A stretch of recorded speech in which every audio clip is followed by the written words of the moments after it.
Good morning all, and welcome to another Sunday Q&A. Here we go again. This week's mainly been responses to, I know I've been hammering a load of videos at you, I do apologise, but there's an awful people keep asking me questions. So what I would say is if it gets too much, just don't watch them. Because it's like, I think I wouldn't want to see an alert every day. Seems a bit much, doesn't it? But anyway, I've got these questions to get through, so hopefully we're going to get through them. Today, a lot of the stuff's on, we got O license and the taco card, a bit about factoring companies, a bit about something else. Anyway, we'll come to it, I'm sure. Right, the O license. Yeah, Diva said, can you do a video applying for an O license? Well, there you go, mate. There's the video. Went out this week. That's it, beginning to end. What you got to do to go for it.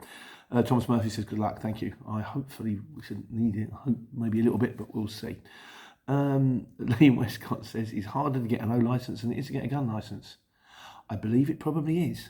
To get a gun license, all you need is a cabinet and maybe some kind of certificate, or to be a farmer, which is probably more difficult because it means you've got to buy a farm. But yeah, no, it's not been easy, mate. It's just work in progress at the moment. I'll keep you informed. Ross Gilmore says, how sure am I that I can show adequate funds, because he had to show money in his bank for the next 3 months? I'll be honest with you, Ross, that's probably my biggest sticking point. Everything else I'm cool with. I know the mechanics are good. I've used them, but I had the last one. I know the parking place is good. I used it when I had the last one, and there are trucks parked up there. My transport manager has been verified, I believe. Everything else is cool. But if they need more money or they need more time, I can either maybe show them more money or get more money from somewhere else should I have to, or I can go, well, I'll show you my bank statements for the next month, and for the next month, and you let me know when you're happy and then send it through type thing. But yeah, that could be a tumbler. I'm hoping not. Steve Campbell says to check out carltonmotors.co.uk in Darlington. Yeah, I couldn't get on with it. There's nothing there for me, mate. I did have a look and I couldn't. I found some firm up in Darlington. In fact, this is a shout out to you guys. Help me. There is a firm up called Box something up North Way. It might be Halifax, I think it is. I'm not sure where it is. And they've got quite a few motors on the eBay Gumtree thing. What I'd really like would be somewhere you could go that had a choice of a few 7.5 tons. You know, Ivecos, Ford Ivecos, DAFs. Ideally, I'm thinking looking for a DAF. Consider a Merc. Don't really like them Mitsubishi Isuzu things. They're a bit low on the floor. I'm not happy about them. They don't look like they can do the job. But if anyone knows of a place out there where they've got like more than one truck that could be suitable, if you could please leave it in the comments, I'll have a look. It could be a great help. Thank you very much. Paul Wilkins, if you get a 7.5 ton, will you have to pay the LEZ? It's a bit of a nose, this. Once you go over 3.5 tons, they get a bit tricky. The LEZ, which is, if you think it's not even a North Circular, if you think the ULEZ is that central bit in the middle of London, the LEZ runs, if you took the North Circular in London and the M25 and drew a circle kind of equidistant between the two, that's where the LEZ lies.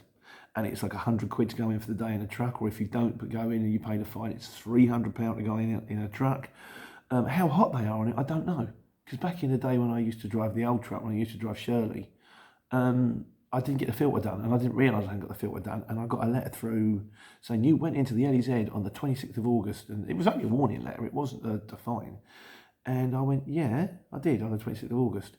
I also went in through the whole of January, the whole of February, the whole of March, the whole of April, all the way through to August, and every other day in August, which you haven't flagged up.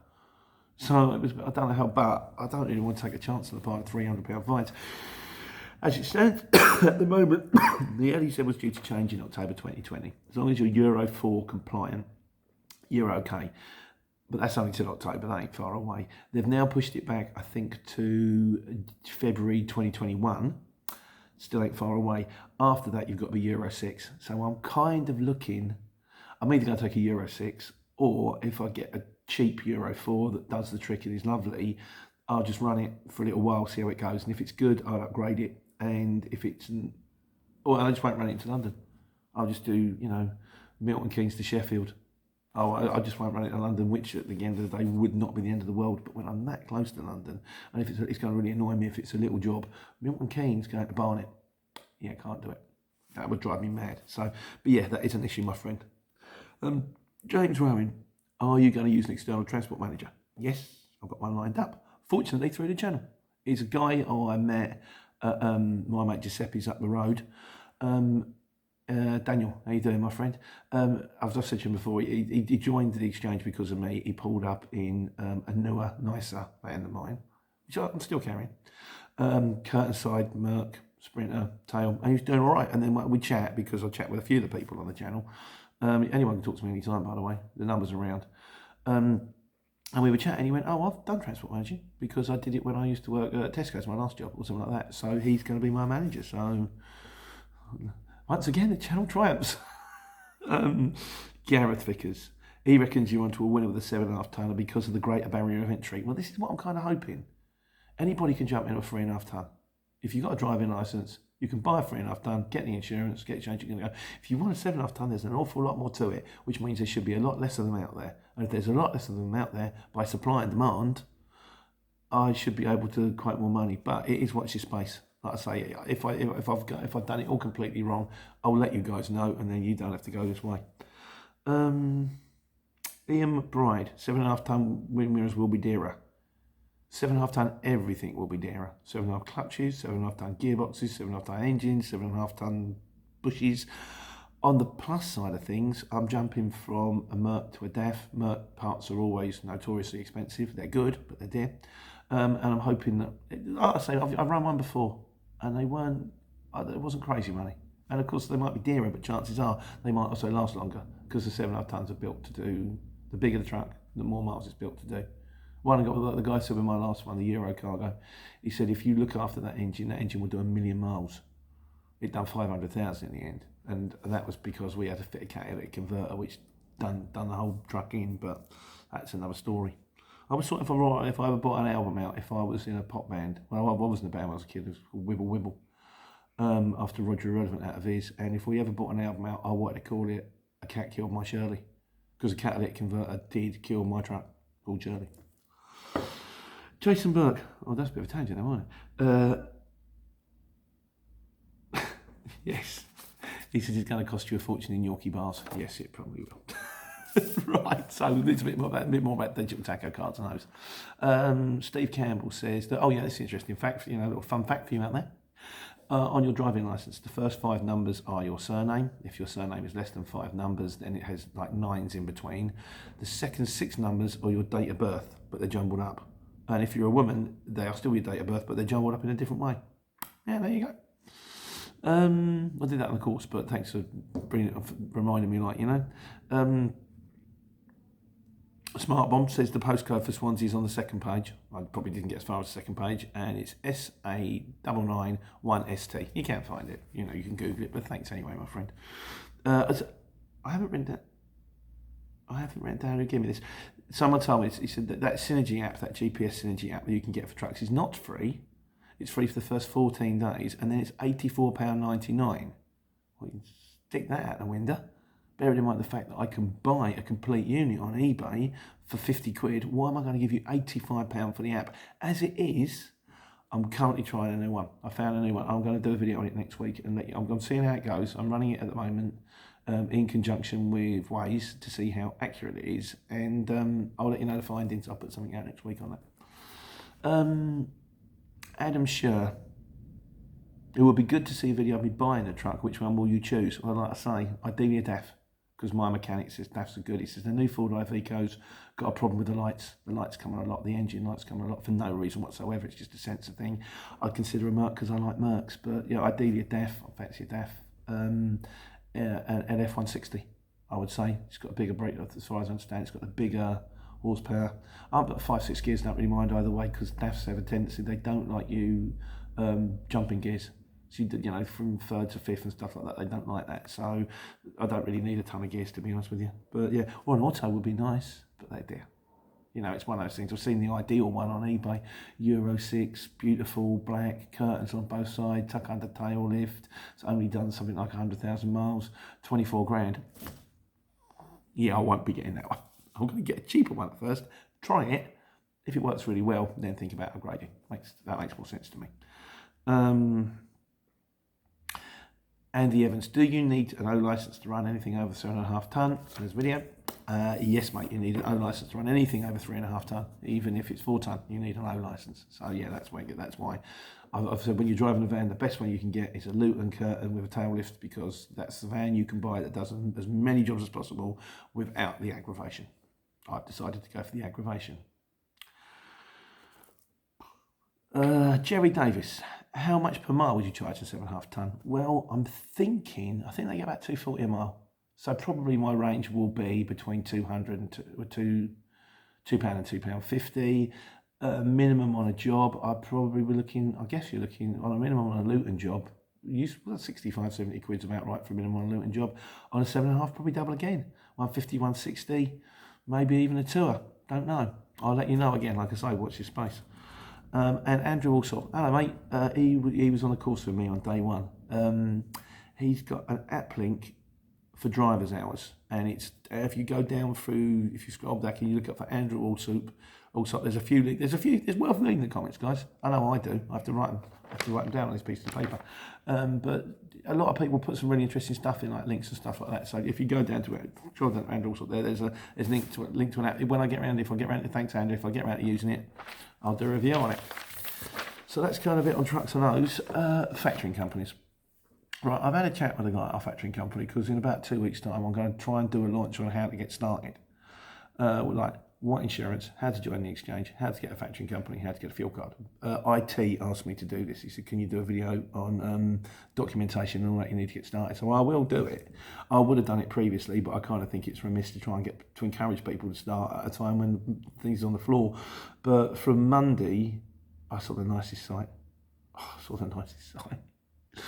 You know, like some people love a sunset. Some people love green rolling hills or the sight of the Indian Ocean disappearing off to the horizon.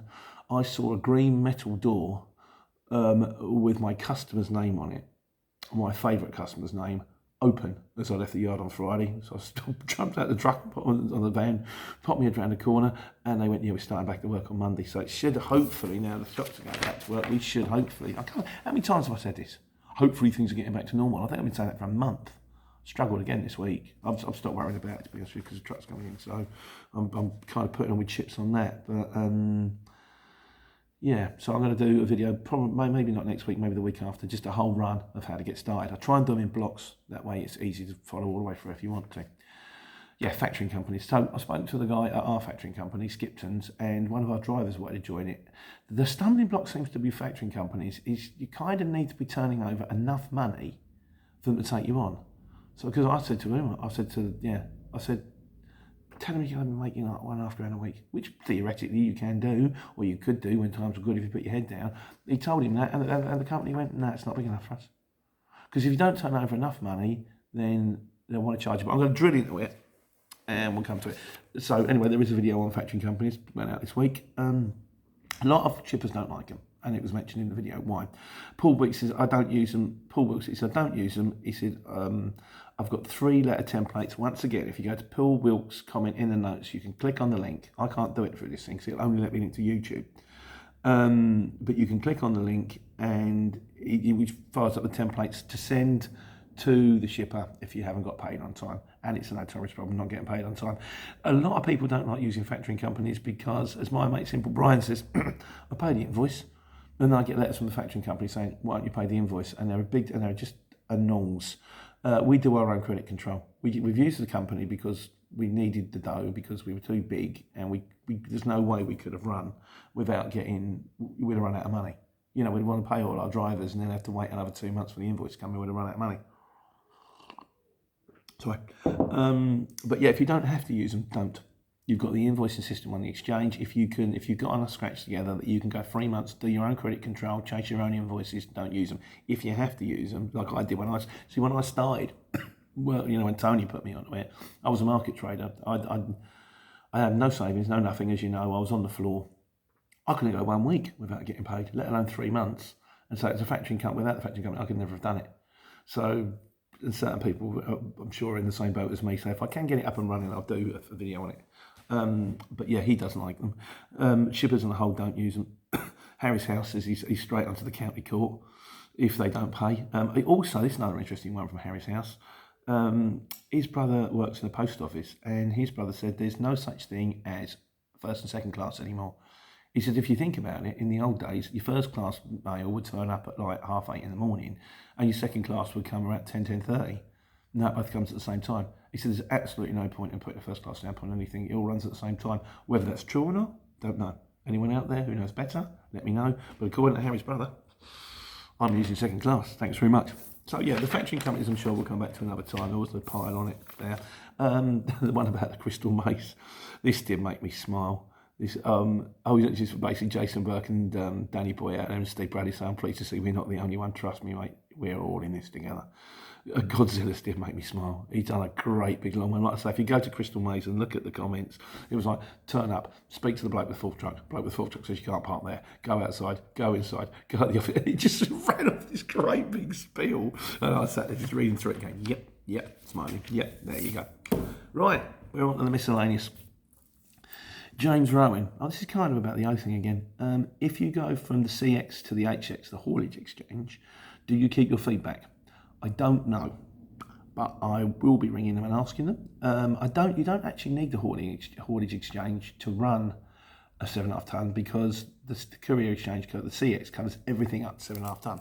So, I mean, it means I'll be able to do every job on there. But if you go any bigger, then you probably want the haulage exchange. Like I say, this is something that I will probably learn along with many, many other things. And if I start to find out about the haulage exchange, I'll probably do some videos on that one too. So we'll just have to wait. Again, it's watch this space, James. I'll let you know, mate. Chris C's starting up this week. He's got a start-up loan for the thing, and he's going to launch a month. Good luck, my friend. I hope it works out well for you. Any questions, you know where I am. Any problems, give me a bell, or just put in the comments, and I'll answer it next week. Jimmy, who's kind of thinking about, he had a PSV, I think, and he's thinking about or just restoring his 7.5 license, just to be on the safe side. A lot of people do that on the course. They have the test just to see if they don't need it, but they say, well, I'll just keep doing the CPC because it keeps it active. So there we go. Hello, mate, you all right? That's Molly's boyfriend, Dave. We've got to go pick up the sofa in a bit. It's the advantage of having father-in-law who's got a van. All right, Dave? Yeah. Smiling. Oh, yeah, he also done a link to the best driving job. He said, can you have a look at it? Yeah, I've started it, mate. I didn't even realise it was there until just a minute ago. I'll have a look at that. And again, if it's giving me honest opinion, stick it out. If it's any good, I'll have a look. I don't know. I haven't got around to that one. Sorry for being a bit remiss, but I will jump on it. Tiffioso Cornwall. If you take the bulkhead out the back of your van, I think you want to take the bulkhead out the back of the van and put a bit of wood in between the cab and the back so that he can walk in and out the back from, like they do on them, like them American wagons, them big brown American wagons that deliver parcels, UPS. He said, does it affect your insurance? Mate, I don't know. You'd have to ring your insurance. I can't necessarily see why it would. It might make the load a bit more difficult to secure, but as long as you've got straps and it's always properly tied down, don't know. Yeah, I'm sorry, my friend. You'd have to probably the insurance people would be the best one to ring on that one. Of course, if anyone knows any better, stick it in the comments. That's what we're here for. Ian Merrick is still out there beavering away. He's still working on the money saving thing and the fuel additive thing. I used a bit of fuel additive this week. It just frightens me. I'm frightened I'm going to put too much in, too little in. Probably not doing the engine any favours, but yeah, again, read his comments. They're interesting and they're worth clocking. So I think he's using Win 60 or something like that. It will be under the comments, and it might save you guys injectors. IT wants a video on documentations, as I mentioned earlier. We'll get onto that. IT, maybe not this week, maybe next week, but I will get onto it. Terry Nicholson. Oh yeah, if you need a tail lift, this is a pain. You need 2 Lola inspections a year, and they're not cheap. The thing is, if you don't have the Lola inspections, it can invalidate your insurance. But I don't think it invalidates your insurance if you have an accident. It invalidates your insurance it might probably invalidate your public liability insurance if you crash someone's foot with your tail lift. What are the odds? I'm going to be blunt with you guys. I've been driving that van for 2 years. I haven't had a Lola inspection on my tail lift. It goes up and down. When I was working on the market, I never had a Lola inspection on my tail lift, and it's never caused me a problem. It just means more time. Again, it's a bit like some people say the CPC. This is just another money-making scheme. Maybe I work on the same principle I do with the van. The tail lift gets serviced by the mechanic. It works. It goes up and down. What does it need a safety inspection for? It's got two little flaps that hang down the back, so that if it's down, you can see it. Well, I don't know what to say about that one. Maybe some comments on Lolatail. This might be another video there. Steve Campbell, what price per mile would you charge on a Peugeot Expert? He said it's between a small van and a short wheelbase. Probably about 70p a mile then.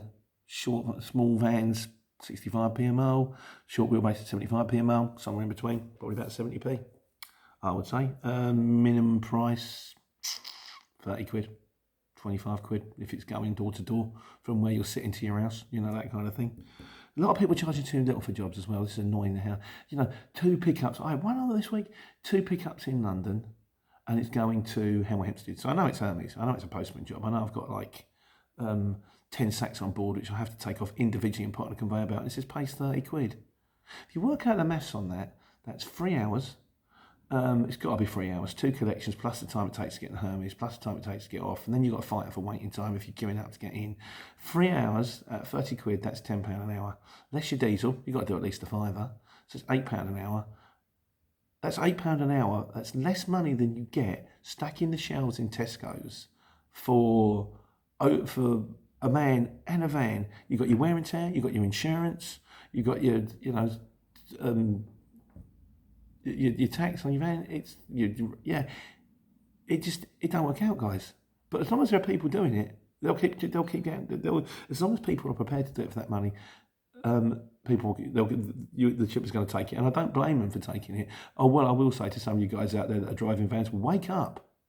Just say no. If we all said no, they'd have to pay more money, and that job should be more money. Rant over.